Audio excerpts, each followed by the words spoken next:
Живо здраво! Чудех се днес какво да правим неделя. Една тава телешки койруци сега се опика. Койрук телешки. Това е друга тема на разговор. По-късно ще видите след малко крайния ефект. Една женичка тук ме пита, вика, бе, инженерче, гледам те, вика, разбираш от всичко, вика. И от едени, от пиени, от дюгерлък. Да кажеш, вика, нещо за медицината. Ами, какво да ти кажа? То медицина няма. То всичкото са едни кожудери. Те фармацевти са най-голямата мафия. И едно време аз си спомням, малък бях, разболея се, баба по един леген вряла вода, един пакет кровча сол, краката вътре и търпиш.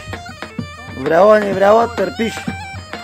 На гърдите един вестник газ и мас, на гуща един вонян парцал с парвак ракия, черен пипер, грена ракия и късмет, на другия ден си самолет. Няма назад. Пък сега, то с антибиотик хубав, он е бил хубав, нямаше едно време и лачи. Те се лекувахме. Да знаете как се цири батко.